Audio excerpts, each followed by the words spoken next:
Bueno, hola a todos. Vamos a... que ponga bien esto. Vamos a seguir hoy con cerrando el ciclo de la primera clase que habíamos dividido en tres partes. Recuerdo que este curso está dentro de un proyecto que se llama El Libro de la Plenitud, que por un lado va el proyecto del libro escrito, por otro lado están las charlas. Antes de vacaciones, antes de agosto, haremos la última charla general. Y luego están estas clases, que es un curso completo de psicoterapia psicoanalítica, como ya se presentó en su momento, y se han ido haciendo las dos primeras clases, o las dos primeras partes de la primera clase. Recordemos la primera clase, la primera fue la escucha, la segunda fue una introducción general a la obra de Sigmund Freud, y esta tercera, que representa el armazón del curso, es el caso práctico. He escogido uno de Irving Yalom, dentro del libro de Verdugo del Amor, Historias de Psicoterapia, el caso 3, que se llama Mujer Obesa, para hacer la parte práctica y cerrar la tercera parte de la primera clase. Escojo este texto, este caso, por varias razones. Primera, por la sinceridad de Yalom. Es decir, como iremos viendo, nos va relatando punto por punto tanto lo que va sucediendo, como lo que va pasando, como lo que le va ocurriendo a él personalmente. Por otro lado, porque salen muchos conceptos que se lo voy a ir señalando aquí. A medida que vayan saliendo, cosas que van ocurriendo en esta terapia y que están muy bien descritas, son directamente conceptos muy centrales en la psicoterapia psicoanalítica. Y otra razón también sería porque no es un caso de logro terapéutico, de estos para lucirse, ¿no? Hay, como iremos viendo, hay logros importantes, se explican muy bien y vamos a entender muy bien cómo se van consiguiendo esos logros, es decir, en qué consiste el cambio terapéutico, en qué consiste el proceso de cambio terapéutico. Pero tampoco es un caso de estos, como se lee muchas veces, de éxito absoluto, en el que parece que la psicoterapia fuera como una cosa de sota caballo rey. Para nada. Una cosa es el mapa, otra el territorio, y aquí el territorio se va mostrando muy bien. Bueno, quería comenzar esta clase práctica primero haciendo una reflexión y un alegato en favor de las personas que acuden a terapia. Nos dedicamos a una cosa que no se suele hacer, o muy rara vez se hace por gusto. Es decir, prácticamente nadie o muy pocas personas comienzan un proceso terapéutico, psicoanalítico o de cualquier otro campo por mero interés, o por mera curiosidad, o por mero crecimiento personal. El acudir a terapia se da generalmente en situaciones bastante penosas, con un grado muy alto de sufrimiento, y yo creo que como mínimo debemos todo el respeto y toda comprensión de la persona que está en esa situación. Es decir, colocarnos en una posición crítica del paciente, no está, o de las cosas que le ocurren, como iremos viendo cuando veamos la diferencia entre síntoma, demanda y conflicto, no está reñido en absoluto con una posición de absoluto respeto, como ya vimos en la primera parte de esta clase, hablando de la escucha y de la empatía, con un absoluto respeto y casi diría hasta con el cariño que podamos encontrar a la hora de recibir en terapia a una persona que no lo hace por gusto, sino por un sufrimiento bastante importante. Por tanto, un alegato en favor de las personas que dan el paso, que no es nada fácil, porque la persona, aunque esté sufriendo, tiene la ligera intuición y no es del todo equivocada de que el proceso puede que no sea fácil. Es decir, que probablemente se toquen puntos dolorosos, que probablemente sea, y es de hecho, un esfuerzo muy grande emocional e incluso económico, con lo cual todo el respeto para las personas que lo hacen. Si alguien tiene algún tipo de prejuicio con las personas que acuden a terapia, pues que se lo haga mirar, porque desde luego es la única vía de tratar temas como el que vamos a ver hoy con el caso de Betty, que es la persona que Yalom atiende, como personas que realmente tienen una gran carga de sufrimiento y que por otro lado se atreven a dar el paso de no conformarse con una vida muy penosa y muy satisfactoria, a una sabiendas de que el proceso tendrá puntos complicados. Bueno, pues vamos con el caso. Betty es una chica de 27 años. El caso se llama Mujer Obesa. Y es que efectivamente Betty es una chica que, midiendo con muy poca estatura, tiene mucho peso. Tiene 120 kilos de peso y acude a la consulta de Yalom. Lo primero que vamos a ver es esto de transferencia y contratransferencia. En la siguiente clase hablaremos más extensamente, porque uno de los textos que luego cuando acabemos citaré como los que vamos a tratar en la siguiente clase. Uno es dinámica de la transferencia. Yalom es muy claro y nos describe muy bien lo que le ocurre cuando por primera vez Betty entra en la consulta. Él nos empieza directamente el caso haciendo unas reflexiones sobre lo que sea la transferencia y la contratransferencia. Voy a ir leyendo y luego me pararé a explicar las cosas que vayan saliendo. Hablando de esas sensaciones que son lo que se llama contratransferencia, Yalom dice: para el psicoterapeuta, esa práctica, ese reino, ese curso de inagotable autoperfeccionamiento del que nadie se gradúa, recibe en la jerga profesional el nombre de contratransferencia. Mientras la transferencia se refiere a sentimientos que el paciente erróneamente atribuye, transfiere al terapeuta, pero que en realidad se originan a partir de relaciones anteriores, la contratransferencia es lo opuesto: sentimientos igualmente irracionales que tiene el terapeuta hacia su paciente. ¿Qué quiere decir esto? Bueno, pues que en el encuentro paciente-terapeuta es un encuentro entre dos desconocidos, pero que no es un encuentro en el que se comienza de cero. Es decir, cada uno va con su carga de afectos en las distintas relaciones, de ideas, de conceptos, de prejuicios, y todo eso de primeras aparece en la relación terapéutica. ¿Qué sería la transferencia? Pues son un poco las emociones que el paciente coloca en la figura del terapeuta, es decir, de primeras, pues como una persona equilibrada o desequilibrada, o como una persona seria, como una persona...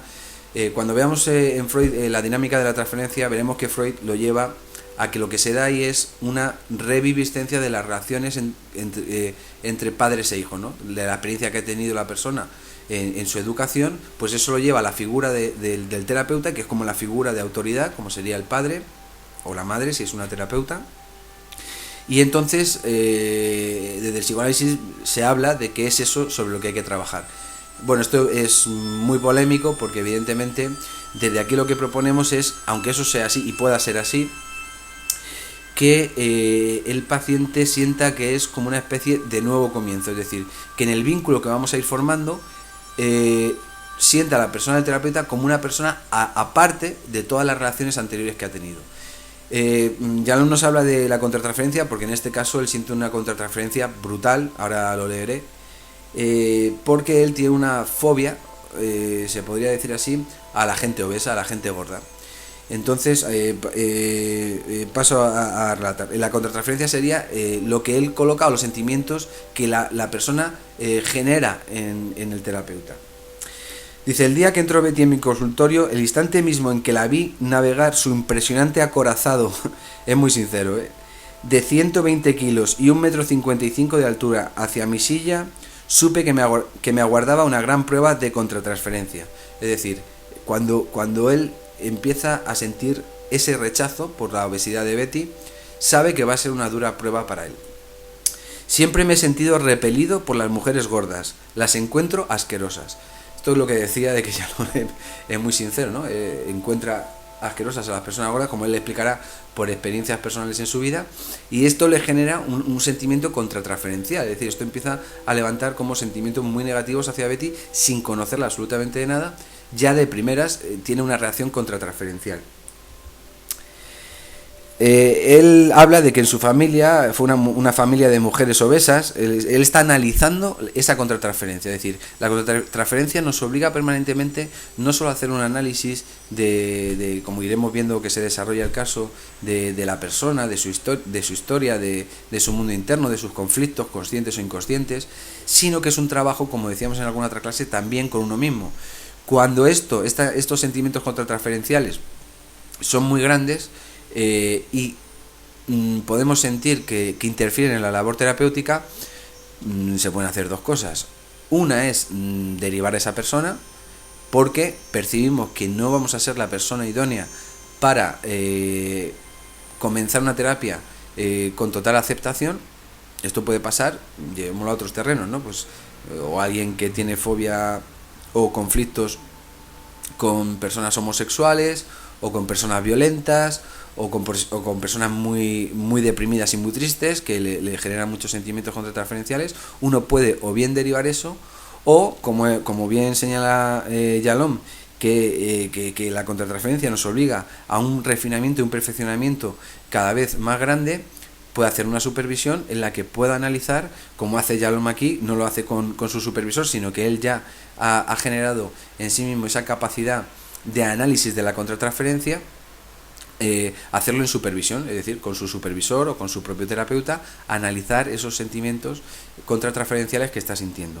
Entonces él dice, bueno, pues que su familia ha sido una familia de mujeres obesas y controladoras, incluyendo a mi madre, que habitaron en mi vida temprana. La obesidad endémica en nuestra familia era parte de lo que yo debía dejar atrás cuando yo, impulsivo, ambicioso, primer estadounidense en mi familia, decidí sacudir para siempre de mis pies el polvo del set ruso. Bueno, él es ruso, no vamos a entrar mucho en su biografía, pero lo que denota es que él, durante etapas muy importantes en su vida, sintió la necesidad de separarse de una determinada cultura en la que las mujeres eran muy obesas, y es algo que él de siempre pues ha aborrecido. Además, dice, siempre he admirado el cuerpo de la mujer, es decir, él idealiza el cuerpo de la mujer refinada, de la mujer delgada, de la mujer esbéltica, y eso lo que está haciendo aquí, lo que nos está mostrando es cómo a partir de esa contratransferencia tan fuerte, pues se hace un autoanálisis y efectivamente empieza a manejar esos sentimientos contratransferenciales, entendiendo que son suyos, no los está poniendo Betty, es decir, ese sentimiento de repugnancia no lo trae Betty, lo tiene él ya inserto, ¿no? Y él ha ido desarrollando la capacidad de poder analizar esa contratransferencia, esos sentimientos que le generan. Dice, por supuesto, no estoy solo con mi prejuicio, con este prejuicio con las personas obesas.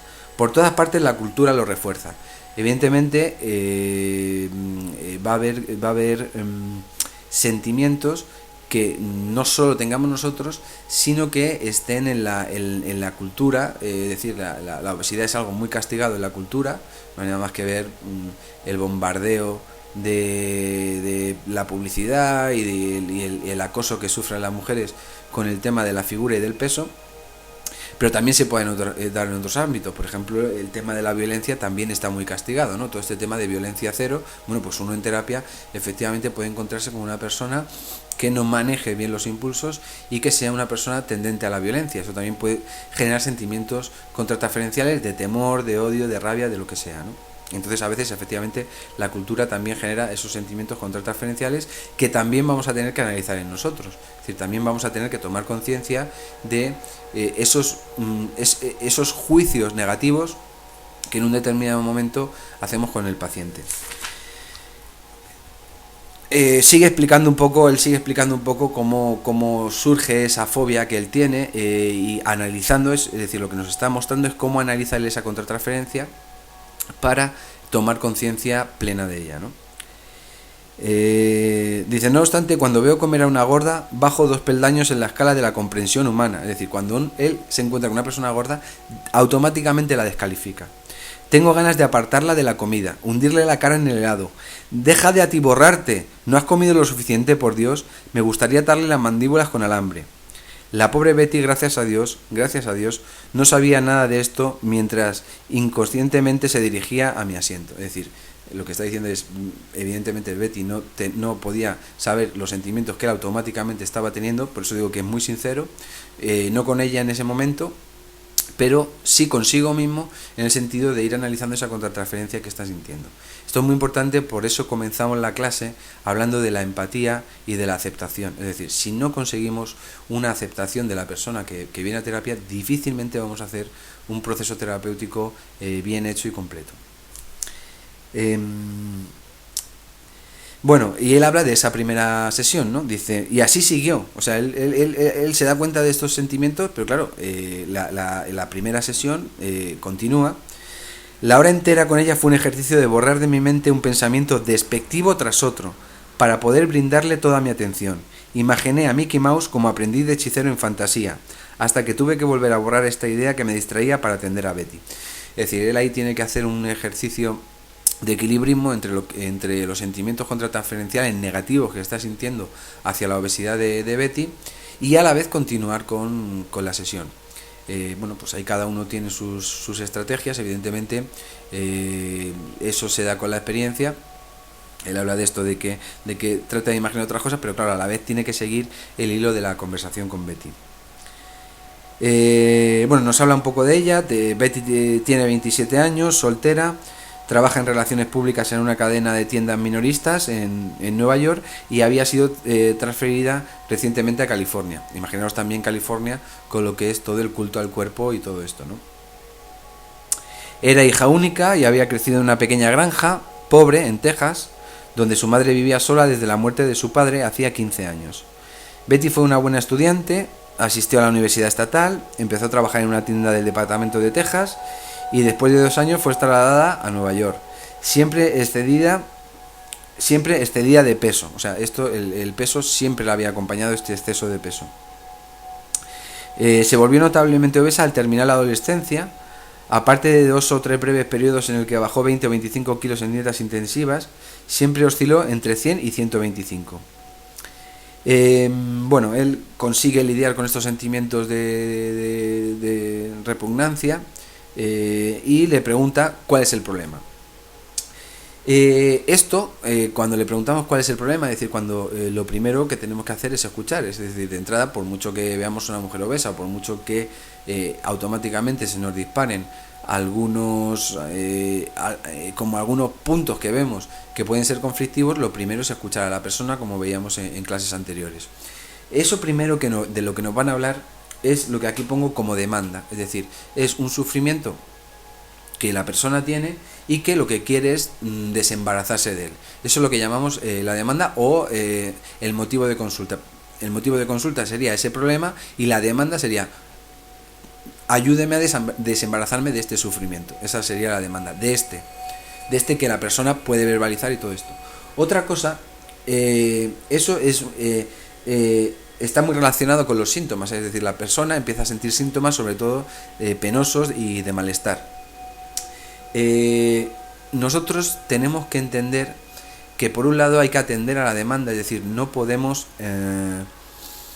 de entrada no recoger y no escuchar el sufrimiento, lo que es el síntoma en sí, pero claro, nosotros desde el primer momento ya sabemos, luego veremos o iremos viendo la manera de transmitírselo a la persona, de que esa es la punta del iceberg, es decir, el síntoma es por donde ya el psiquismo se desborda en sufrimiento, pero que evidentemente hay toda una serie de conflictivas inconscientes que es lo que está generando esos síntomas. Pero por supuesto la demanda, que es esta pregunta que le hace, ¿cuál es su problema?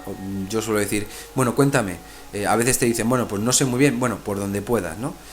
Para ir viendo un poquito cuál es el motivo de consulta.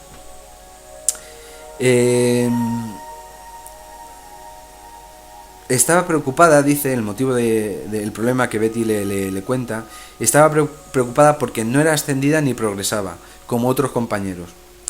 Vivía en un apartamento amueblado, en un barrio residencial, y no hacía más que trabajar y comer, y tachar todos los días con la esperanza de que los 18 meses pasaran pronto. Es decir, vemos que ya de entrada lo que hay es una situación de bastante aislamiento, ¿no? Le cuenta que había ido primero a ver a un psiquiatra, el doctor Ferber, que la trató con medicación, antidepresivos, pero que no la ayudaban y que se sentía muy deprimida. Lloraba todas las noches, deseando estar muerta, dormía mal y se despertaba siempre a las 4 o 5 de la madrugada. Caminaba por la casa, abatida, y los domingos, su día libre, no se vestía y pasaba el día comiendo dulces enfrente del televisor. Bueno, esto es muy común en los distintos tipos de depresión. Le cuenta a Yalom que no puede controlar su forma de comer. Dice: he aumentado unos 10 kilos en los últimos 3 meses, ya no me entra la ropa. Le pregunta por si hay otras razones por las que decide en este momento. Ese es el motivo de consulta, y ahora va a haber más síntomas que Betty pueda percibir. Dice que vio una médica la semana pasada y que los dolores por dolores de cabeza, y la doctora le vino a decir que su presión sanguínea estaba peligrosamente alta, es decir, que había riesgo para su salud debido a la obesidad. Dice Yalom, aquí empieza a observar ya Yalom, empieza a entrar en un grado de análisis no solo del motivo de consulta, sino de otros factores, que es, por ejemplo, no solo las palabras que usa Betty o el motivo de consulta, sino el tono en que lo hace, ¿no? Dice: dijo todo esto con un tono jovial, chismoso, como si estuviéramos charlando de otra cosa, como si ella y yo fuéramos colegiales. Trató de incitarme a que me riera con ella. Me contó chistes. Bueno, esto es muy común, esto es lo que es un mecanismo de defensa, como ya van a ir apareciendo, ¿no? En el que este mecanismo de defensa, que es la transformación en lo contrario, o también se podría ver como un desplazamiento, en el que lo que está contando la persona no corresponde con el grado de sufrimiento que eso produce. Por ejemplo, Betty le está contando su grado de aislamiento, su riesgo a nivel de salud con la obesidad, su descontento con su peso, y lo dice en tono jovial y como haciendo chistes, ¿no? Bueno, nosotros evidentemente, como no nos movemos solo en el plano de lo implícito, también escuchamos desde otro punto de vista, ¿no? Le cuenta un poco, pues esto, ¿no? Cómo le va durante la sesión, pues él se niega a reírse con ella, y de ninguna manera entra en ese buen humor que es disonante con lo que le está contando. A continuación nos habla de lo que es comenzar un tratamiento, ¿no? Él se está haciendo estas preguntas en la primera sesión, ¿no? Todo esto que hablamos, lo que en el fondo lo que se está preguntando es: ¿soy la persona indicada o voy a poder ser la persona indicada para hacer el tratamiento? Leo a Yalom, dice: siempre tomo muy en serio al iniciar un contrato de tratamiento con un paciente. Una vez que lo acepto, me comprometo a permanecer a su lado en todo momento, usar todo el tiempo y energía que resulten necesarios para su mejoría, y sobre todo a entablar con el paciente una relación íntima y genuina. Esto es muy importante, porque si decidimos llevar a cabo un tratamiento, una cosa que tenemos que tener muy clara es que nosotros no podemos abandonar el tratamiento. El paciente puede abandonarlo en el momento que quiera, pero nuestro compromiso es de no abandonar al paciente. ¿Por qué? Porque simplemente eso sería traumático. Es decir, muchas fantasías del paciente se podrían disparar, muchos autocastigos, mucha culpa, en el sentido de sentirse como que no es... ¿cómo sería la palabra? Como que no está a la altura para ese terapeuta, o como que lo que suele ocurrir es una traumatización, en el sentido de no soy lo suficientemente válido o importante como para que esta persona trate conmigo. Entonces, por eso Yalom se está haciendo todo este autoanálisis, todo este planteamiento, para ver si da el paso de aceptar el tratamiento con toda la responsabilidad que eso conlleva. Se pregunta: ¿sería posible para mí entablar una relación con Betty? Para ser franco, me repelía. Bueno, muy sincero. Por eso es lo que decía que cojo este caso, ¿no?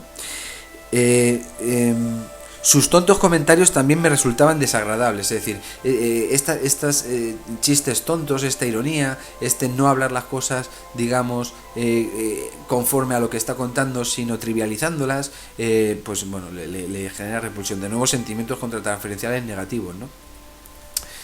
Dice, no se me ocurría una persona con quien menos quisiera llegar a tener una relación. O sea, fijaros el nivel de sentimientos contratransferenciales que está teniendo Yalom, ¿no? Dice, pero ese era probablemente... Dice, no, pero eso probablemente era problema mío, no de Betty. Esto es totalmente cierto, el problema lo tiene Yalom. Betty no está haciendo nada malo, llegando como puede y dando el paso de ponerse en terapia con todas sus mecanismos de defensa, con todas sus contradicciones, evidentemente la persona que acude, pues acude con este tipo de problemas. Dice, ese no era problema de Betty, sino mío, esos sentimientos que yo estaba teniendo. Betty representaba el mayor desafío de contratransferencia y por esa razón acepté en el acto ser su terapeuta. Es decir, Yalom lo que hace es dar un paso hacia adelante y decir, bueno, estoy teniendo estos sentimientos, pero es un reto para mí para crecer como terapeuta. Es decir, me comprometo a superar estos sentimientos contratransferenciales, sabiendo que son enormes, pero para él, como ya he descrito previamente, es un entrenamiento permanente que nos ayuda a ir refinando nuestra capacidad de aceptación. Entonces él decide automáticamente aceptar ser su terapeuta, sabiendo que el trabajo que él va a tener que hacer con esos sentimientos de repulsión que está teniendo con Betty le van a servir para refinarse como terapeuta. Dice, mis futuros pacientes se beneficiarían con mi crecimiento profesional. Es decir, se lo toma casi como un reto personal, sabiendo que no va a estar exento de dificultades. Es decir, no lo hace de manera consciente o de manera ególatra, diciendo, no, yo puedo con todo. No, él está atinando en su autoanálisis y en el análisis de la contratransferencia de los sentimientos que está teniendo, pero entiende que va a ser bueno para Betty y también bueno para él el llevar a término el proceso terapéutico. Nos empieza a hablar de una cosa muy importante que ya se ha visto clara, que la hemos dejado caer, que es la relación lo que cura. Dice él, es la relación la que cura, la relación la que cura. Repito siempre a mis estudiantes, es mi rosario profesional. Es decir, lo que le repite a sus estudiantes como maestro y lo que él tiene muy claro en la terapia, que es la relación, el vínculo terapéutico lo que cura. No son recetas magistrales, no son la capacidad de análisis de dar con, que es una parte, pero que lo que fundamentalmente es terapéutico es la calidad de la relación que se llegue a establecer. Y también les digo a sus estudiantes otras cosas sobre la manera de relacionarse con un paciente. Respeto positivo e incondicional. Aceptación libre de crítica, esto lo hemos hablado aquí mucho. Compromiso auténtico. Comprensión empática. Bueno, esto es todo lo que dimos en la primera clase de la empatía y la aceptación. Eso es central para poder sacar adelante una terapia. ¿Cómo iba yo a poder curar a Betty con nuestra relación? ¿Cuán auténtico, empático o comprensible podría ser? ¿Cuán sincero? ¿Cómo respondería cuando ella me preguntara cuáles eran mis sentimientos hacia ella? Es todo un reto para él, pero él sabe dónde está el quid de la cuestión. Es decir, él sabe que para poder llevar a buen término el tratamiento, él va a tener que elaborar todos esos sentimientos contratransferenciales. Dice que bueno que él esperaba pues que de alguna manera sus características, las características de Betty fueran pudiendo pasar a un segundo plano para poder ir conectando con ella. Nos describe, empieza a escucharla cada vez más, de alguna manera, cada vez controlando mejor esos sentimientos contratransferenciales y prestando atención a la conversación con Betty, ¿no? Entonces, bueno, Betty le describe con lujo de detalle los problemas que tenía, ¿no? En su trabajo con clientes, compañeros y jefes, que se sentían muy rechazada. Cómo trataba de maquinar para poder intercambiar unas pocas frases con ellos, es decir, muy tímida, muy acomplejada, también siendo muy probablemente muy despreciada por su condición física.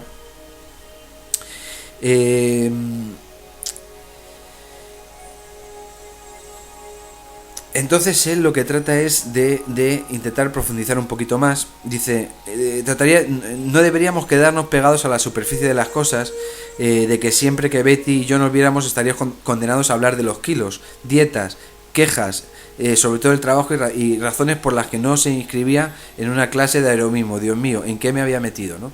Lo que está diciendo es, vale, el síntoma que me trae y la demanda que me hace es, ayúdame con el tema del peso, porque el síntoma es que estoy muy deprimida por el peso. Este es el motivo de consulta. Claro, Yalom, evidentemente, como aquí ya empezamos a mostrar, lo que está pensando es, Dios mío, ¿cuánto tiempo vamos a tener que hablar de kilos y de forma física y de todo esto para poder meternos, antes de poder meternos a otro tipo de cosas, que es lo que un terapeuta psicoanalítico le interesa, que es llegar a los conflictos y a los conflictos inconscientes sobre todo. Entonces dice, madre mía, aquí nos vamos a tirar muchísimo tiempo hablando del síntoma, de la demanda, y esto es importante hacerlo. ¿Por qué? Porque si no lo hacemos, la persona se va a sentir abandonada, o sea, es decir, es muy probable que no vuelva a la siguiente sesión.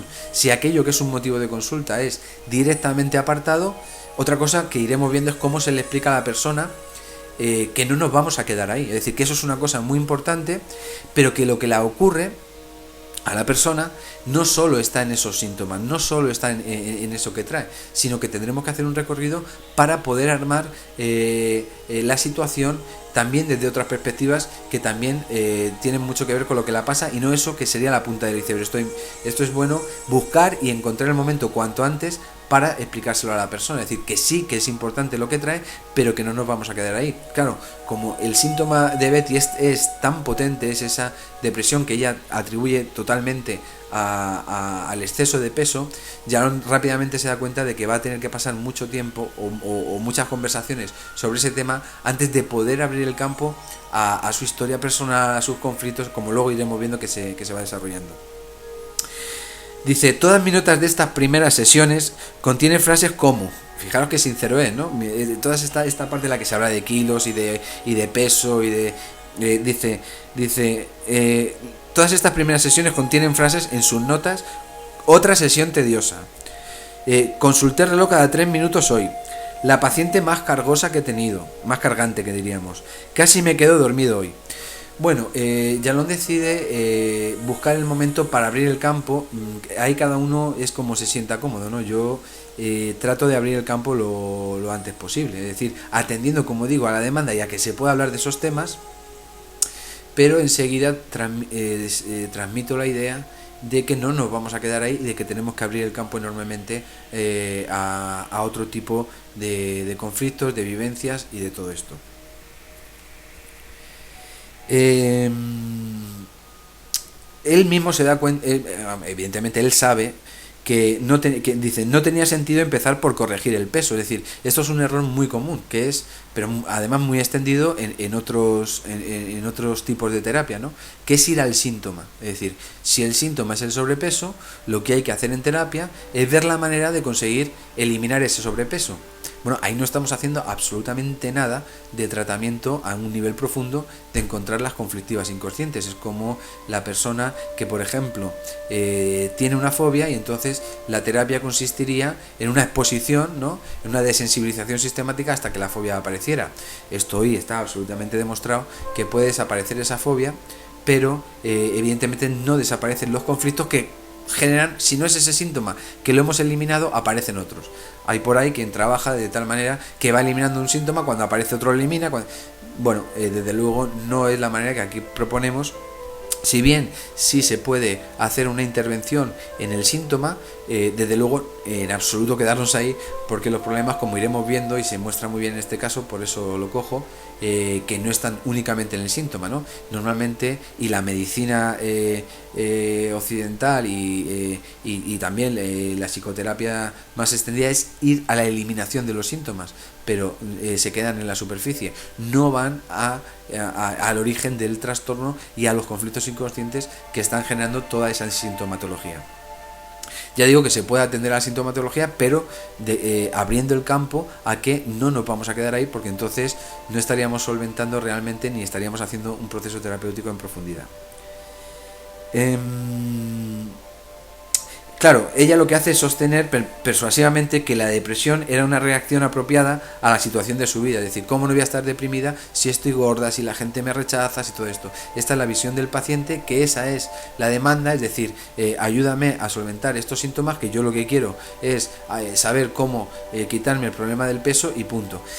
Ahí aparece un concepto muy importante que en psicoanálisis se habla mucho y que iremos viendo en su momento, que es la resistencia. Es decir, en el momento en que le proponemos a la persona que no solo tratemos el síntoma, sino que vayamos a otro tipo de conflictivas, la persona, bien porque no es intuitivo el que eso sea o no lo que la persona espera, puede tener ciertas resistencias a no dejar de hablar solo del síntoma y solo de lo que le pasa, ¿no? Entonces ahí es muy importante, y eso yo creo que se desarrolla un poco con la práctica, encontrar los momentos y encontrar la manera de trasladar a la persona que, aunque eso sea lo que la persona siente como que es el problema que hay que eliminar, eso es una parte, pero el campo hay que abrirlo a otros ámbitos mucho más profundos, incluso ya no solo del presente inmediato, sino de las vivencias de la persona. Bueno, ella le explica eso, ¿no? Que es una vida muy a nivel afectivo muy pobre, de mucho aislamiento. Suele ocurrir esto mucho en las depresiones, y bueno, le va explicando un poco eso, ¿no? Dice él que incluso él entra a esa demanda, que no está mal el hacerlo, pero él lo siente como un error, porque efectivamente lo que entra es decir, bueno, está el grado de sufrimiento de Betty, que dice, bueno, vamos a ver maneras un poco, es decir, atiende a lo que es el síntoma, que no está mal, yo no lo veo mal. Él aquí lo describe como un error, lo leo directamente. Dice, busqué todo tipo de formas de ayudar a Betty. Quizá en un esfuerzo por esconder mis sentimientos negativos exageré un poco y cometí el error propio de un principiante de sugerir otras opciones, como si había pensado en hacer senderismo, caminatas, apuntarse a obesos anónimos, que quizá pudiera brindarle una red social. Bueno, ella le dice que no, que aborrecía a los grupos, a su timidez y todo esto. Yo no lo veo un error, a la vez que hacemos este otro trabajo que iremos viendo, de profundizar, atender de alguna manera, o de alguna manera dar alternativas de lo que pueda ayudar a reducir un poco la sintomatología. Esto si se consigue es muy bueno, porque genera una sensación de confianza y una sensación de ser atendidos. Él habla de un error, para mí no lo es un error de principiante si nos quedamos atrapados en la demanda y en el síntoma. Si nos quedamos atrapados ahí, es decir, mire usted, yo lo que pasa es que no puedo dormir. Bueno, si nos quedamos atrapados en el síntoma de a ver si unas pastillas funcionan, de hábitos de sueño, nos estamos quedando atrapados en el síntoma y no nos estamos involucrando en un proceso verdaderamente terapéutico. Él dice que es un error, pero no es un error, es decir, uno puede atender a esa demanda a la vez que propone que la terapia no se puede quedar ahí. El proceso terapéutico no va a consistir únicamente en eliminar los síntomas.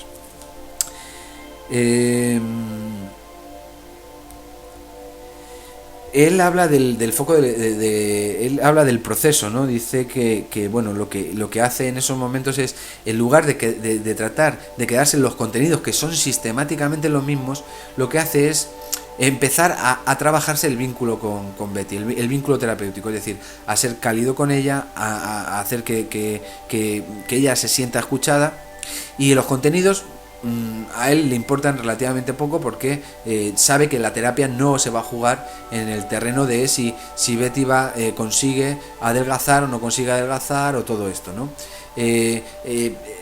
Él entonces habla de que se centra más en el proceso, en esa etapa inicial, que es la de establecer un buen vínculo terapéutico, y que él los contenidos, bueno, pues no pasa a tomarlos como lo principal, sino que lo que le preocupa en ese primer momento, por eso que él decía que es la relación lo que cura, a establecer un vínculo que trate de ser lo más cercano posible con Betty. Lo que pasa es que, claro, él describe lo que le va pasando en esas sesiones, ¿no? Él trata de centrarse en el proceso, la manera en que se relacionan, pero lo que hay de fondo es un tedio. O sea, él está aburrido de escuchar sistemáticamente durante una primera etapa, de hablar de kilos, de hablar de todo esto, de hablar del peso, de hablar pero él lo que está haciendo ahí es trabajarse el vínculo. Él ahí no está tratando de como decíamos antes, de empezar a abrir el campo, sino para poder abrir el campo a otro tipo de conflictivas, trabajarse mucho el vínculo terapéutico. Es decir, que Betty se sienta atendida, se sienta acogida y se sienta confortable en el vínculo que se va estableciendo. En un momento determinado, y esto me parece muy importante, Yalom siente que es el momento de abrir el campo. Eh, Dice, no me atrevía a pronunciar la palabra aburrido ante lo que Betty sistemáticamente, sesión tras sesión, le cuenta, ¿no? Evidentemente eso hubiera sido un ataque que hubiera hecho realmente tambalear primero la autoestima de Betty y segundo el propio proceso terapéutico, ¿no? Esos sentimientos de aburrimiento que él está sintiendo no se atreve a decirlos, pero en un momento determinado siente que el vínculo está lo suficientemente maduro como para empezar a abrir el campo. Me pregunté exactamente qué tenía Betty de aburrido e identifiqué dos características obvias. Primero, nunca revelaba nada íntimo sobre sí misma. Segundo, esa risita tonta, su jovialidad forzada, su renuncia a quedarse seria. Es decir, él ya se está planteando entrar en otro tipo de comunicación. Esto es lo que se ha llamado, sobre todo por la vía más lacaniana, la posición de verdad. Es decir, en el que nos colocamos en una posición en la que vamos a tratar de que la comunicación sea más profunda. Es decir, él está cansado de las risitas, de los chistes fáciles, de una comunicación superficial, y él quiere colocarse en una posición de verdad y va sintiendo ya que es el momento de decirle que pasen a otro grado de comunicación. Entonces él dice, me decidí por una estrategia general. Mi postura básica sería que yo deseaba acercarme a ella, pero su comportamiento se interponía. Estaría encantada, supuse, con el hecho de que yo quisiera conocerla mejor. Decidí empezar con su falta de autorrevelación. Es decir, lo que se empieza a poner es transmitirle la idea de decir, bueno, me cuentas esto, haces chistes, no sé qué, hablamos mucho de kilos, pero no me cuentas cosas íntimas tuyas. Rechazas con esos chistes, ¿no? Esto es una confrontación, lo que se llama confrontación, que está por aquí. Confrontación, veremos la diferencia entre confrontación y señalamiento, ¿no? Confrontación es este tipo de cosas, ¿no? Cuando uno percibe que hay una disonancia y se la transmite a la persona, ¿no? Por ejemplo, una confrontación sería, bueno, me hablan mucho de que la gente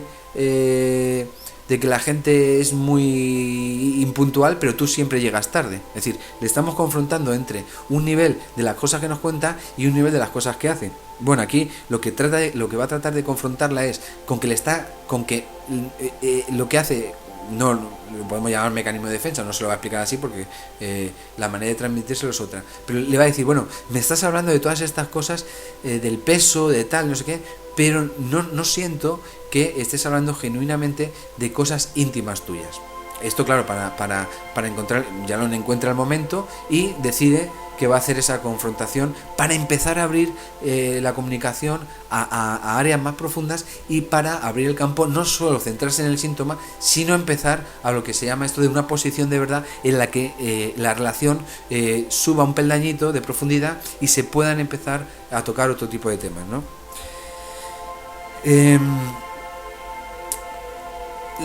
La manera de hacerlo de Jalón la describe muy bien. Le dice lo siguiente, le dice, Betty, ¿quieres clasificarte de 1 a 10 respecto a cuánto me has revelado sobre ti misma durante esta hora? Es decir, lo que dice es, ¿cuánto de ti misma sientes que estás compartiendo conmigo del 1 al 10? Le dice, considere que 10 es el punto máximo de revelación de íntimo que puede imaginar, y 1 el tipo de revelación que haría, digamos, con personas desconocidas en una fila en una fila del cine, ¿no? Claro, fijaros que es curioso lo que ocurre, ¿no? Betty le dice que ella se calificaría en un 10, como que estaba siendo absolutamente sincera, absolutamente profunda, y que le estaba contando cosas que no le contaría a nadie, cuando la sensación de Jalón es que está en un 2, ¿no? Esto es muy importante porque efectivamente la comunicación terapéutica es una comunicación o la que trata, como la que está explicando Yalom, que trata de hacer con Betty, es una comunicación y una relación que es mucho más profunda tal vez de lo que solemos hacer en nuestro día a día. Entonces Betty está sintiendo que está siendo súper profunda, súper sincera, se da un 10 y evidentemente Yalom lo que está percibiendo es todo esto de que se queda absolutamente en la superficie, de que no habla un poquito de sus adentros, de su mundo interno, y ahí es donde empieza a hacer la confrontación para poder abrir el campo, como decimos, ¿no? Le dice Yalom, dice, yo no siento que usted haya corrido ningún riesgo a contarme esas cosas. Dice, ella de ninguna manera podría hacer frente a mi revelación de sentimientos. Betty negó toda duda y en este punto me contó que el doctor Ferber se quedaba dormido cuando ella le estaba hablando y que yo parecía mucho más interesado que él. Ella lo que está diciendo es que ella está poniendo todo de su parte, es decir, que ella siente que hay mucha comunicación, que no es como con este doctor que veía que se quedaba dormido y apenas le contaba nada. Dice Yalom, ¿qué quería yo de ella? Desde su punto de vista estaba revelando mucho. ¿Qué había en lo que me decía que dejaba de conmoverme? Me di cuenta entonces que siempre me revelaba algo que había ocurrido en algún otro lugar y en algún otro tiempo. No podía o no quería, esto es muy importante, no puede o no quiere, es decir, a veces no se puede, es decir, la persona muchas veces no está acostumbrada a una comunicación, a una relación en la que es como desnudarse, ¿no? Es como decir, voy a contar mis intimidades, ¿no? Entonces, no podía o no quería revelar nada sobre ella en el presente inmediato que ambos estábamos compartiendo. Y este es un primer descubrimiento que hace muy importante Yalom. Dice, estaba desesperadamente sola. Y soportaba su soledad en virtud del mito sustentador de que su vida íntima estaba en otra parte. Yalom se pregunta, bueno, ¿cuál era la naturaleza de sus relaciones íntimas? Es decir, si a esto que me está contando le llama intimidad, ¿qué tipo de relaciones ha tenido, ¿no?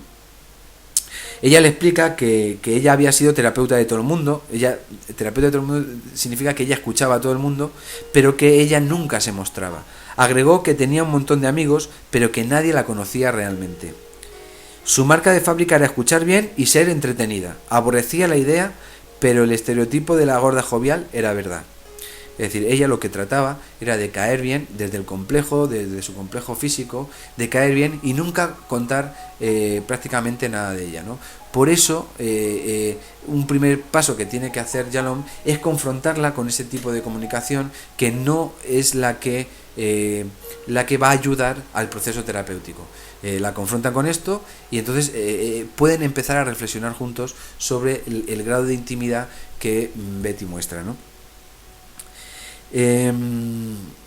Dice, esto me llevó a descubrir otra cosa por la que encontraba a Betty tan aburrida. Estaba actuando de mala fe conmigo. En nuestras conversaciones cara a cara nunca era genuina, sino simulación y falsa alegría. Bueno, cuando habla de mala fe, yo no creo que sea mala fe. Es decir, todo esto de esta cosa del psicoanálisis ortodoxo, de que el paciente te engaña, de que la persona hace lo que puede. Es decir, Betty lo que está tratando de hacer es sentirse aceptada. Es decir, lleva una vivencia de muchísimo rechazo, de muchísimo complejo personal, con lo cual no quiere entrar en intimidades que muy probablemente no saquen cosas admirables de ella, ¿no? Entonces no es que actúe de mala fe, es que realmente ella ha aprendido, esto lo veremos cuando lleguemos a Winnicott, a establecer como un falso self, un falso yo, que no es ella misma, pero que le sirve para sentirse aceptada allá donde va.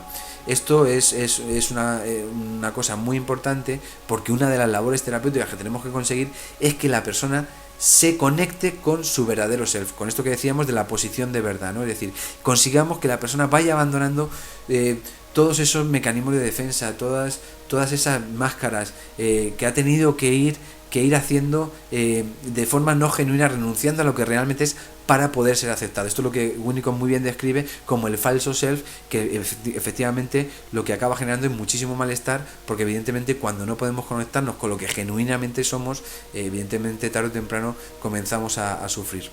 Por lo tanto, hay un poquito de discusión, no es de mala fe, sino que ella realmente es como ha encontrado la manera de poder ser aceptada. Es decir, no mostrándose, sino mostrar esta gorda simpática, que dice que le cae mal la expresión, pero que es real. Es decir, que por lo menos la gorda simpática por lo menos es aceptada, ¿no? Fijaros, aquí yo creo que Yalón lo hace muy bien, lo que dice, estoy realmente interesado en eso que me dijo sobre que es jovial o simula serlo. Me parece que usted está decidida, absolutamente comprometida a mostrarse jovial conmigo.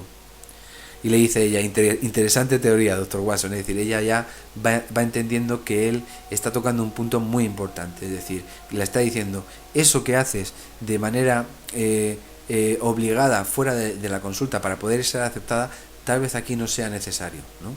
Le dice Jalón, lo vine haciendo desde nuestra primera vez. Me cuenta acerca de una vida que está llena de desesperación, pero lo hace como diciendo, lo estamos pasando bien. Es decir, ella no está conectada consigo misma. Es decir, eso que hablábamos de un lenguaje más profundo, es permitir que la persona pueda empezar a tener introspección, a conectarse desde la emoción también con lo que le pasa. Es decir, que no haya esa máscara o ese falso self en el que hay que ser simpática para ser aceptada, aunque cuente cosas que me hacen polvo, ¿no? Sino empezar a poner orden, a poder conectar vivencias con sus verdaderas emociones. Eso ya es muy terapéutico y aquí lo describe muy bien. Ella le dice, así soy yo. Y le dice Jalón, cuando adopta esa jovialidad, pierdo de vista el dolor que padece. Es como decir, mira, no vamos a reprimir o a desplazar el dolor que ciertas cosas te generan, porque es a partir de conectarnos con eso con lo que vamos a poder ir abriendo el camino de la mejoría. Le dice ella, bueno, es que eso de apartarme del dolor es mejor, dice, es mejor que revolcarse en él. Y le dice él, pero usted viene aquí en busca de ayuda, ¿por qué encuentra necesario entretenerme? Ahí Betty, evidentemente, ante eso, ante esa confrontación, ahí hay un insight. Es decir, tanto la confrontación como el señalamiento, cuando hacemos la confrontación, lo que hemos explicado antes, un señalamiento es, por ejemplo, decir, ¿te has dado cuenta de que sistemáticamente cuando hablas de una mujer todo es peyorativo? Eso es otro señalamiento, ¿no? Es decir, porque lo que trata es de conseguir el insight, de la toma de conciencia, ¿no? Y aquí Betty se ruboriza porque se queda un poco perpleja de la confrontación que le hace, ¿no? Es decir, ¿por qué tratas de entretenerme? A mí no tienes que tratar de entretenerme, lo que le está proponiendo es una relación de sinceridad, de posición de verdad. Es decir, aquí no tienes que fingir, aquí lo que tenemos que compartir, el vínculo, la relación que le propone es muy de tú a tú, de que ella se conecte con la que realmente es, sin necesidad de tener que mantener lo que no es o un falso self, ¿no?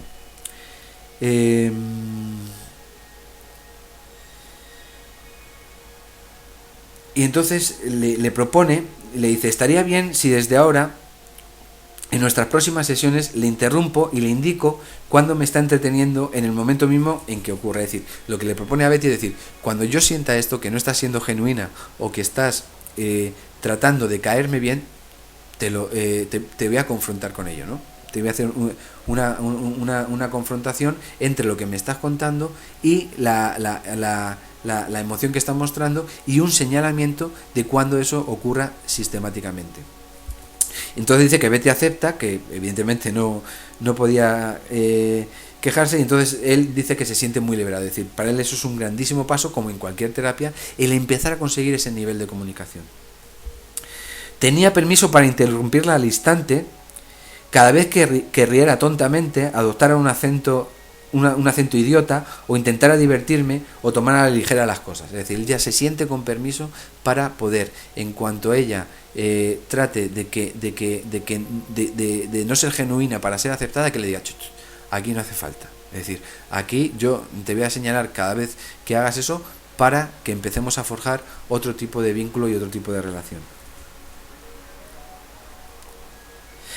Y aquí lo que le ocurre a Betty, claro, es importante, ¿no? Porque dice, pero Betty dijo que no sabía ser de otra manera. Yo le estaba pidiendo que echara a la basura su repertorio social completo. Bueno, esto es muy importante, porque a la hora de señalar mecanismos de defensa hay que tener mucho cuidado, y a la hora de hacer este tipo de interpretaciones, porque la persona puede estar preparada o no. Yo creo que Jalón desde su experiencia sintió que era el momento. Aún así Betty le dio, como ella describe, dice ella, si tuviera que, dice, ella se empezó a sentir como que no tenía nada dentro, como que estaba vacía. Claro, ahí hay que estar muy, muy, muy cercano a la persona cada vez que hacemos una interpretación de este tipo, para que la persona pueda sentirse acompañada, porque efectivamente cuando desmontamos ciertas máscaras, ciertos aspectos del falso self, la persona se queda muy desarbolada. ¿Por qué? Porque ha estado permanentemente apoyándose en ese tipo de procedimiento, ¿no? Entonces lo que sobreviene efectivamente es una sensación como de mucho vacío, como de, bueno, y si me quitas esto me quedo desnudo, es decir, ¿cómo hago ahora, no?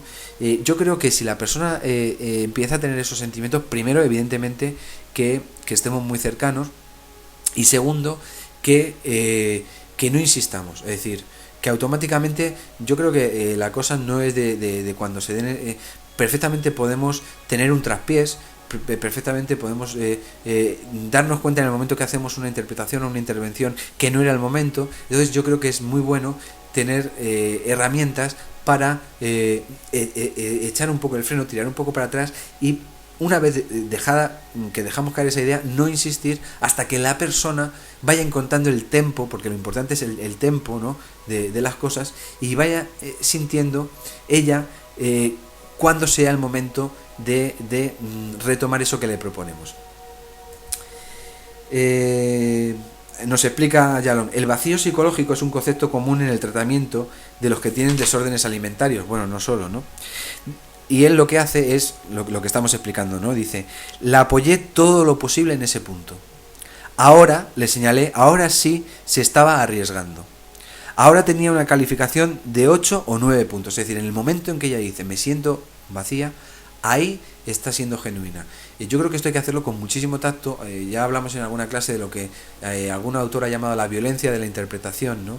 Que es esto de dar interpretaciones a lo bestia, tratando de desmontar al paciente. Bueno, esto roza el sadismo, es decir, una cosa es que entendamos que tenemos que ir dando pasos hacia desmontar ciertos mecanismos de defensa y todo esto, y otra cosa es que lo hagamos por la brava. Es decir, yo creo que ahí el tiempo es muy importante y que tenemos que sentir que la persona de alguna manera se siente preparada para eso.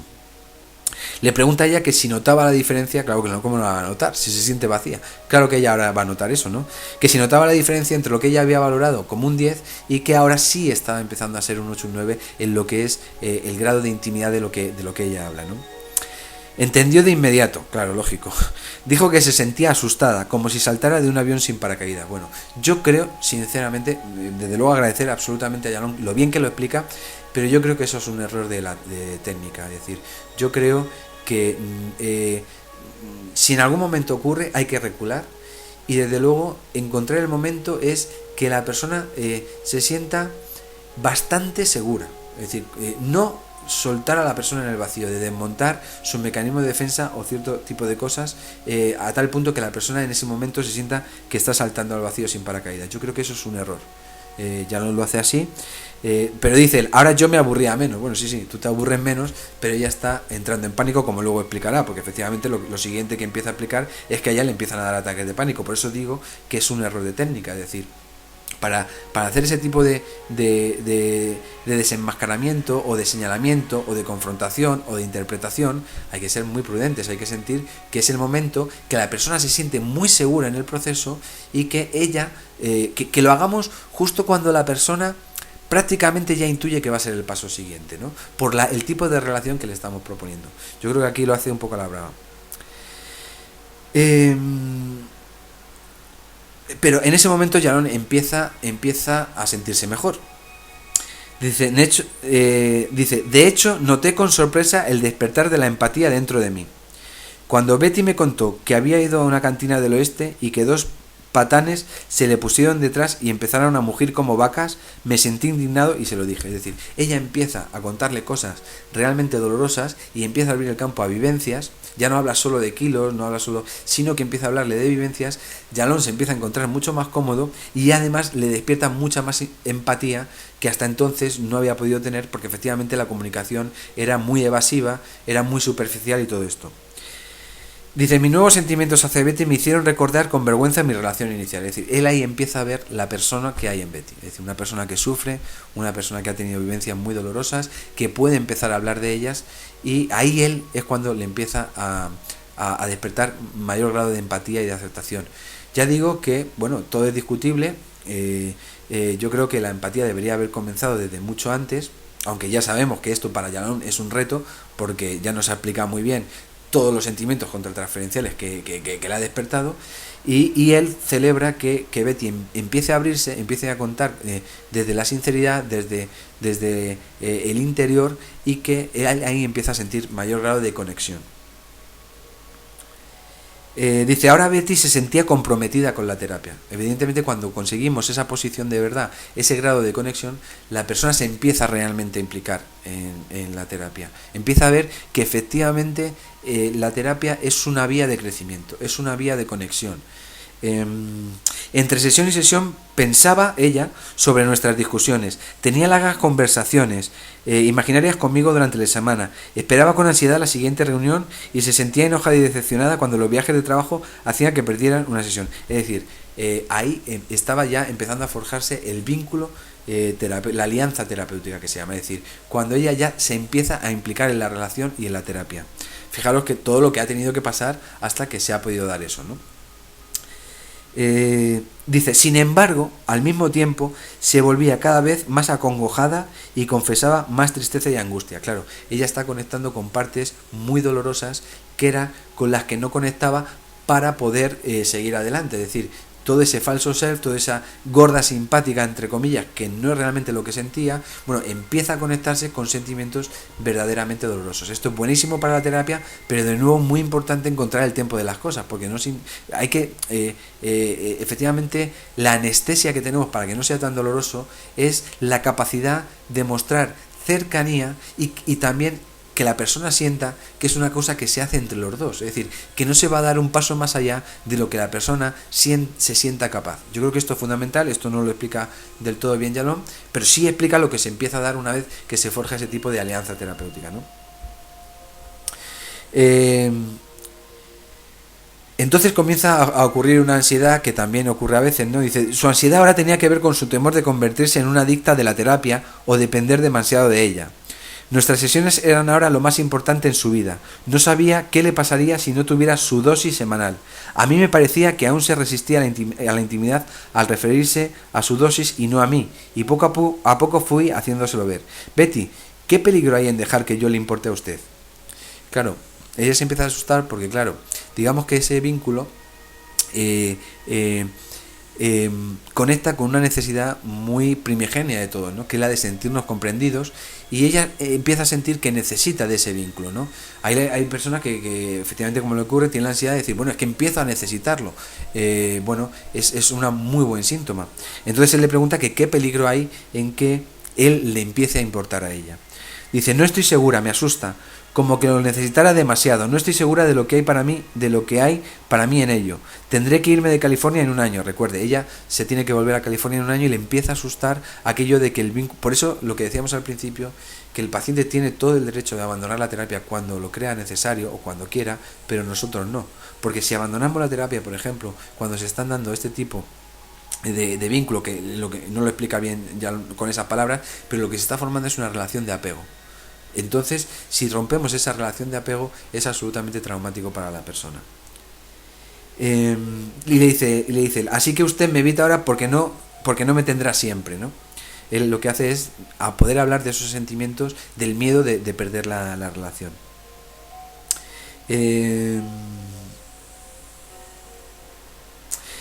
explica a Yalom que lo que sucede es que ella está terminando con una vida solitaria, es decir, que está empezando a ver figuras significativas, importantes en su vida que hasta ahora no había tenido.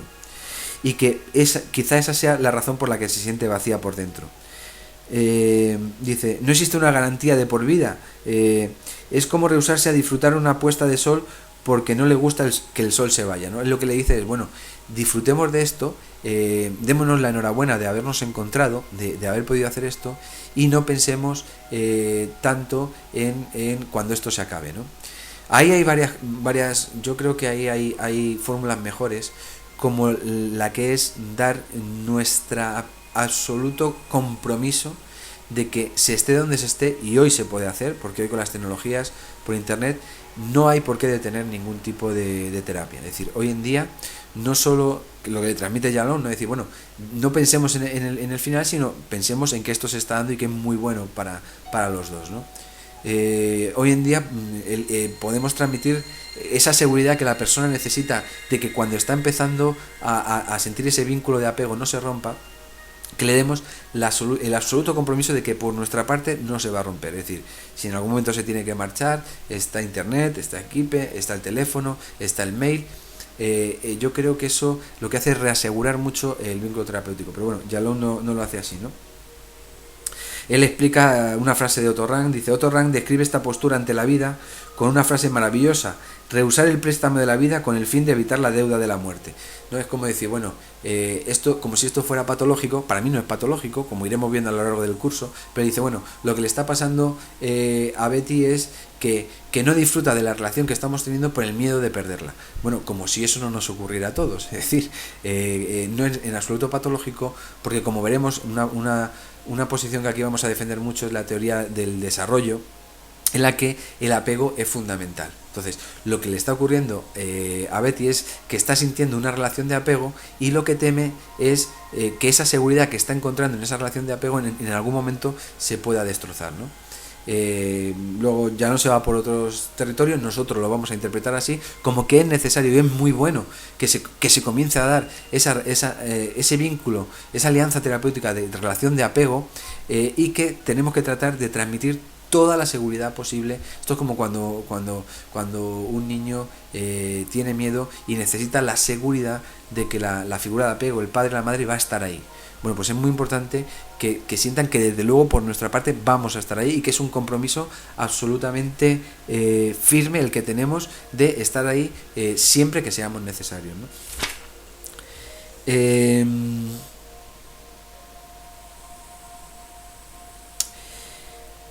Claro, otra cosa que empieza a ver Yalom y que le recuerda a otro paciente es, claro, que lo que le ocurre también a Betty, ese sentimiento de vacío, es que al empezar a tener una relación de cercanía, de calidad, cálida, se da cuenta de que en su vida no la tiene. Y esto también despierta sentimientos de mucho vacío, ¿no? Él habla de un caso, ¿no?, de una mujer que de alguna manera llega a un punto en que discute con su marido, y se empieza a sentir mal porque paradójicamente, aunque Yalom esperaría que se empezara a sentir bien porque está consiguiendo romper con una relación muy frustrante, lo que a esta persona le ocurre es que se da cuenta de que no lo ha hecho en 30 años, ¿no? Bueno, esto, claro, para poder abrir un mundo, a veces es necesario desenmascarar el anterior. Yo creo que esto hay muchas fórmulas de hacerlo, y por eso digo que es muy importante que la persona se vaya sintiendo capaz de ir dando los pasos, ¿no? Él dice: yo estaba decidido a evitar ese rol. Dice: depositaba la fe en mi idea de que si la ayudaba a remover los obstáculos en su camino, ella sola tomaría la iniciativa de ocuparse de lo que le ocurría, ¿no? Como decir, bueno, yo te estoy mostrando este otro mundo, y a partir de ahora, poco a poco, tú vas a construir este mundo fuera de la consulta, pero es muy importante que empieces a descubrirlo, ¿no? Esto es como personas que han sido, por ejemplo, muy maltratadas, nunca han conocido una relación de amor, o una relación de fraternidad, o una verdadera relación de amistad, y entonces cuando es lo que se empieza a proponer en la terapia, fuera no la tienen, pero sí se les abre el mundo de que las relaciones pueden ser de otra manera a como las han vivido a lo largo de su vida, ¿no? Yo creo que eso lo mejor, como vengo sosteniendo, es que se vaya dando ese tránsito, ¿no? de a partir de mostrar otro tipo de relación, que eso se vaya interiorizando por parte de la persona, y que las relaciones que se empiecen a buscar fuera tengan en cuenta esos patrones que son no desde un falso self, desde lo que hay que ser para que me acepten, sino desde lo que soy, y realmente encontrar relaciones que sean gratificantes y no frustrantes, cuando no castigadoras, ¿no? Dice Yalom: hasta ahora, al ocuparme de su soledad, ya había removido obstáculos importantes. La depresión de Betty estaba desapareciendo. Había formado una vida, fíjate, Betty al principio se siente vacía, pero empieza, a partir de esa relación que le propone Jalón, esto lo empieza a llevar a su vida real, ¿no? Y dice, había formado una vida social y ya no consideraba a la comida como su única fuente de satisfacción. Es decir, ya pueden hablar de otras cosas, a partir del vínculo, ella va llevando eso a su día a día. Dice, sin embargo no fue hasta que tuvo una revelación extraordinaria acerca de los peligros de bajar de peso cuando pudo tomar la decisión de empezar su dieta. Ella empieza a cambiar un poco su vida y también empieza como a sentirse más capaz de empezar a hacer dieta y todo esto, ¿no? Aquí ocurre algo que no suele ocurrir en terapia, porque Jalón también es terapeuta de grupo, y aunque él no va a hacer la terapia de grupo, la recomienda a ella entrar en una terapia de grupo. ¿Qué ocurre en esa terapia de grupo? Pues que hay uno de los componentes que padece cáncer. Entonces, lo que le ocurre a Betty es que empieza a tener pánico a ir a esas sesiones de grupo por no ver a esta persona que está empezando con el tratamiento y se está quedando calva, está adelgazando. Y aquí empieza a emerger una cosa muy importante. Dice, este chico que padece cáncer en la terapia de grupo, esto normalmente, aunque aquí ocurra a partir de que ella empieza una terapia de grupo a la vez que la terapia con Jalón, esto lo vamos descubriendo nosotros en el repaso de las vivencias de la persona. Es decir, aquí se da de manera espontánea, esto que le empieza a ocurrir con el cáncer de un compañero en terapia de grupo, esto en terapia, trayéndolo a la terapia, que es individual, lo vamos a ir descubriendo en el repaso de las vivencias. Aquí lo que le ocurre, dice, durante las semanas siguientes el contacto con Carlos generó tanta ansiedad en Betty que tuve que verla durante varias sesiones de emergencia y me resultó difícil persuadirla de que continuara con el grupo. Desarrolló síntomas físicos como migrañas, dolores de espalda, deficiencias respiratorias. Es decir, el contacto con el tema del cáncer de esta persona empieza a despertar todo un montón de síntomas. Ya digo que esto normalmente en terapia lo que ocurre es a partir de ir encontrando y de mucha conversación y de irnos muy atrás y muy adelante, ¿no? Claro, Jalón se empieza a preguntar por qué le ocurre esto, ¿no? Cuando vea a este compañero que se está quedando calvo, que el tema del cáncer, ahí Jalón empieza a preocuparse. Entonces,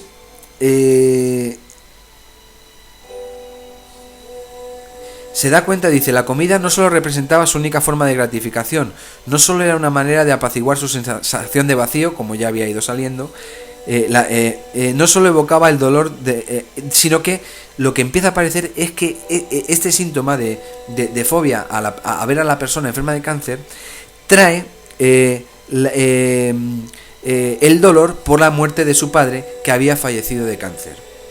Inconscientemente, ella sentía que bajar de peso le ocasionaría la muerte. Bueno, esto es un poco una interpretación un poco aguda, ¿no? Es lo que dice, bueno, empieza a conectar esto que le pasa de la fobia a esta persona con cáncer con algo que evidentemente le ocurrió, porque aquí yo creo que Jalón lo hace muy tarde. Es decir, en el momento en que las primeras sesiones nos hablan de una muerte difícil, como es la muerte de un padre por cáncer, la postura que aquí defendemos es la de ser proactivos, es decir, empezar a hablar de eso. Jalón no lo hace, y es por esta casualidad de que empieza a aparecer esta fobia con esta persona enferma de cáncer que lleva directamente a la muerte de cáncer de su padre. Aquí hace una interpretación totalmente brutal, que bueno, se puede tomar, ¿no? Que dice, bueno, ella teme bajar de peso porque como vio que su padre, a medida que iba adelgazando, se iba acercando a la muerte, relaciona el bajar de peso con la muerte. Bueno, es de esas interpretaciones muy ortodoxas, muy clásicas, que desde luego yo no me atrevería a hacer. Y lo que sí que tenemos que sacar como reflexión es, en el momento en que empezamos a rastrear un poco de la vida de la persona y vemos que hay una muerte que puede ser traumática, directamente explorarlo, directamente poder empezar a hablar de ello, porque muy probablemente nos vamos a encontrar, y esto ocurre sistemáticamente, con duelos no elaborados o con duelos que han sido muy traumáticos.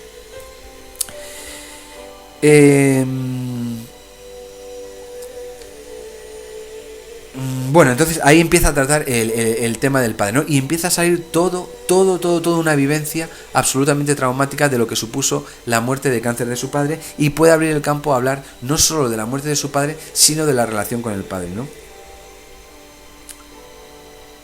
Ella a la vez va bajando de peso. Vamos a ver, porque ahí empieza a decir, bueno, cómo va bajando de peso. Lo importante es que ahí se abre la posibilidad de retornar aquí lo he puesto por algún a escenas modelo. Es decir, aquí vemos, como decíamos antes, un conflicto inconsciente, que es el conflicto con la muerte y con la muerte de su padre. Es decir, lo que empieza a aparecer es que ella, a partir de la muerte de su padre, comienza a comer en exceso. Ahí lo que se da es un duelo no elaborado. Eso de ninguna manera estaba en el síntoma, ni en la demanda, ni en lo que ella de primeras traía. Lo que ha aparecido ahora es un conflicto anterior en el que se da un duelo no elaborado, es decir, un duelo muy traumático con una enfermedad muy importante que tuvo que sufrir al lado de su padre, viéndole adelgazar, viéndole morir, y que de alguna manera no pudo elaborar. Por un lado, esa pérdida ya no lo lleva ya no es una persona que, él lo dice mucho, una de las cosas muy importantes que debemos tratar. Él lo trata mucho, tiene libros incluso sobre el tema, que es el tema de la muerte. Es decir, esto no está en Freud ni en muchos post-freudianos, porque para Freud todo conflicto inconsciente viene de la infancia. Claro, el tema de la muerte es un tema que suele estar muy de fondo en muchos de los síntomas y en muchos de los padecimientos. Ya tendremos tiempo de hablar de ello, de cómo se trata el tema del miedo a la muerte, ¿no? De la postura que aquí sostenemos es que no tiene por qué derivar directamente de una experiencia traumática, sino que de por sí el hecho de la vida, que nos lleva a poder tener experiencias en el pasado, también tenemos experiencias que pueden ser traumáticas con el tema de la muerte, y a la vez el tema de la muerte puede ser un área de muchísima angustia, ¿no? Que, como dice Jalón, no debemos de perder ninguna oportunidad para poder tratar de ello. Es decir, una cosa central en muchos trastornos son los momentos en que ha habido conexión con la muerte hayan sido traumáticos, por supuesto, como estamos viendo con Betty, duelos no elaborados, pero es que la muerte en sí es un área, igual que la sexualidad puede ser un área de conflicto, la muerte en sí es todo un área en el que puede haber verdaderos conflictos emocionales, ¿no? Bueno, lo que va ocurriendo, él empieza a elaborar con ella todo el tema de la muerte de su padre, y ella cada vez va consiguiendo perder peso y todo esto, pero está muy peleada, está muy peleada con el tema de los kilos, pero se abre todo un abanico en la ayuda de Betty de la elaboración de el duelo por la muerte de su padre, ¿no? Ella empieza a contar, bueno, pues lo traumático que fue, como ella en ese momento, las cosas que fue sintiendo. Ya tendremos tiempo, no en ese momento, tendremos tiempo de coger un caso específico en el que sea cómo ayudamos a una persona a elaborar una pérdida traumática, a elaborar un duelo, ¿no? Porque lo que aparece en el caso de Betty es que su problema con el peso comienza y se agrava tremendamente con el duelo no elaborado por la muerte de su padre, ¿no? Otra cosa que va apareciendo es cuando ella va perdiendo peso. Lo que va apareciendo, como decíamos, la muerte es todo un área de trabajo y de la elaboración del duelo de su padre. Otro tema que va apareciendo es que a medida que va adelgazando empieza a aparecer otra área de conflicto, que es la sexualidad. Es decir, empieza a aparecer ella, en cuanto se empieza a ver un poquito más atractiva, lo que tiene pavor es al contacto físico, al contacto sexual con algún hombre. Ahí aparece un pánico al contacto, que de nuevo es otro área de conflicto, sería otro conflicto inconsciente que ella de siempre ha tenido, en el sentido de que nunca, desde que ella recuerda, ha sido tocada, ha sido acariciada, ni tampoco ha tenido ningún tipo de relación sexual, y es otro conflicto inconsciente que no estaba en la demanda, pero que empieza a aparecer. dice, reconoce que el sexo le daba mucho miedo. Dice, estas discusiones hacían aflorar una serie de recuerdos dolorosos sobre toda una vida de rechazos masculinos. Nunca había recibido una invitación, ni había ido a un baile, ni a una fiesta. Estaba forzada para siempre a desempeñar el papel de la observadora a la que nadie había elegido. Claro, aquí es muy importante porque hay una cosa que Bleiman habla muy bien, que es el terapeuta como medio facilitador y como medio proveedor. Ella no había sido de alguna manera introducida en toda la temática sexual, ni por su madre, ni por su padre, ni por un noviete, ni por una amiga, ni por nadie, con lo cual es algo que le despierta mucho pavor. Ahí está la figura del medio facilitador para que con nosotros pueda empezar a tomar contacto con esas áreas angustiosas que generan conflicto, ¿no? Eso es lo que empieza a hacer Yalom, y vemos que la terapia ha pasado primero por la generación del vínculo, segundo por una posición de verdad en la que ella pueda ir eliminando esa posición de falso self, de fingir lo que no es y de que empiecen a meterse con problemas y con conflictos internos. Ahí aparece por un lado el duelo no elaborado por la muerte de su padre y por otro lado toda esta área sexual en la que ella no ha tenido ningún tipo de experiencia, ¿no? Ella sigue perdiendo peso, empiezan a hablar de estos dos temas, empiezan a elaborar estos dos temas, ya digo, para no alargarnos mucho, la elaboración por la muerte de su padre, la terapia consistiría en repasar con ellas e irnos a escenas, lo que Lichtenberg llama escenas modelo, significa que pueda hablarnos de las escenas, las imágenes angustiantes que ha vivido, para esta vez volverlas a vivir al lado nuestro y sentirse acompañada y de alguna manera protegida por nuestra presencia en un momento en el que no consiguió de alguna manera apoyo emocional ante algo que desbordaba completamente sus emociones. Y que por supuesto tuvo sus efectos, porque al ser reprimido luego ha traído distintos conflictos, como fue el empezar a comer para de alguna manera reprimir esas vivencias tan traumáticas. El trabajo terapéutico sería volver a esa vivencia, que esta vez pueda hacer un repaso de lo que ahí se daba, esta vez acompañada, es decir, que esta vez esa angustia que se va a desplegar, que en un momento determinado desbordó, que gracias a que está con nosotros y nuestro acompañamiento pueda empezar a elaborarla y a integrarla. Escenas, angustias, sentimientos de soledad, sentimientos de miedo o angustias que a la vez todo eso despertó, ¿no? Y todo el trabajo con la muerte, que en algún momento tendremos tiempo de hablar. Como frase así, muy por no extendernos mucho, yo hago mucho caso a Yalom, y una de las cosas a las que voy directo es al miedo a la muerte, ¿no? Y una de las cosas, o la pauta básica, como es un tema tan amplio y que se puede ver desde tantas perspectivas, yo hay una posición que tengo muy clara, que es, bueno, ante la duda de lo que aquello sea, ¿por qué vamos a atribuirle toda serie de carga de desastre o de ser algo siniestro, ¿no? Algo que no conocemos y por lo que todos tenemos que pasar? Vamos a tratar, ahí sí que es casi una reestructuración cognitiva, es casi decir, bueno, de un estadio natural, que es con natural a la vida, que es la muerte, ¿por qué vamos a hacerle una atribución que solo en nuestra sociedad occidental tiene esa cosa tan siniestra de tabú y de tremendismo, ¿no?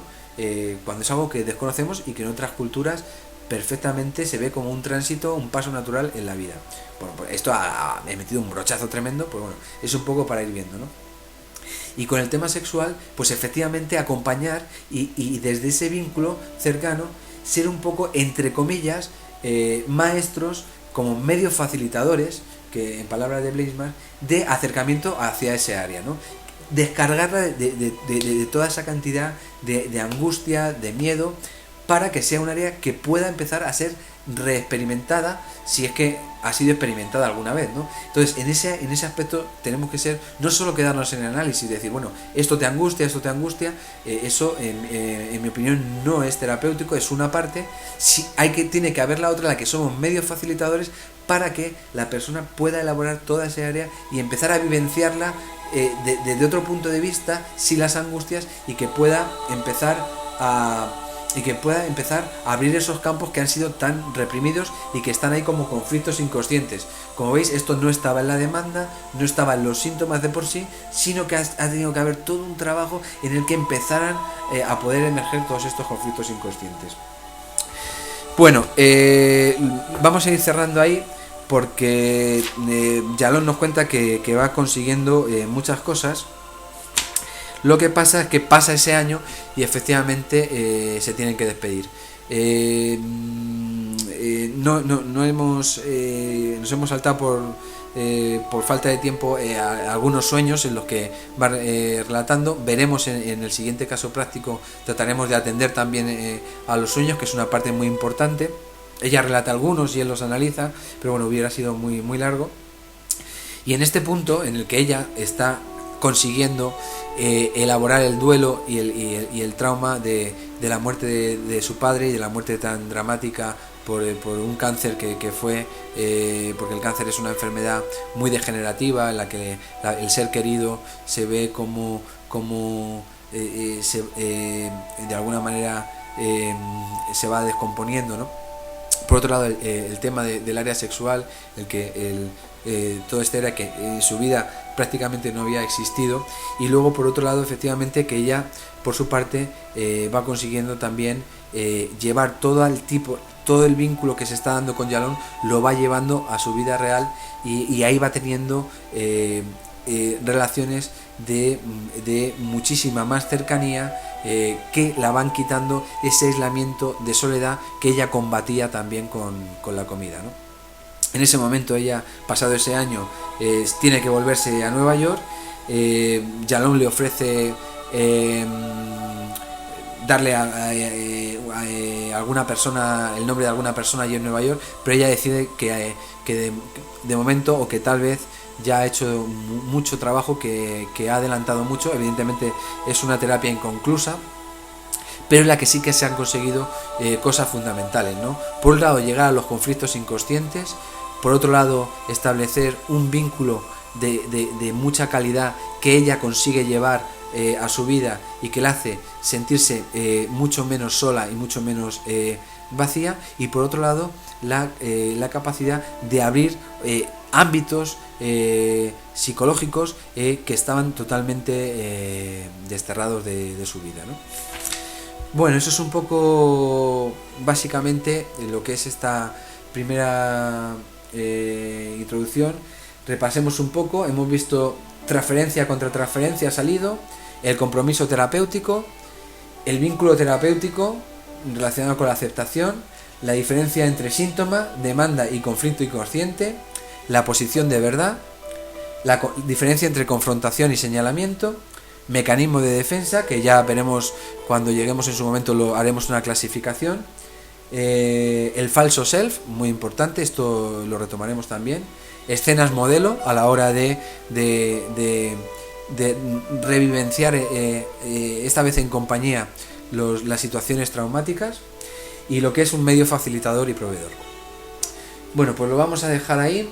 La siguiente clase será teórica.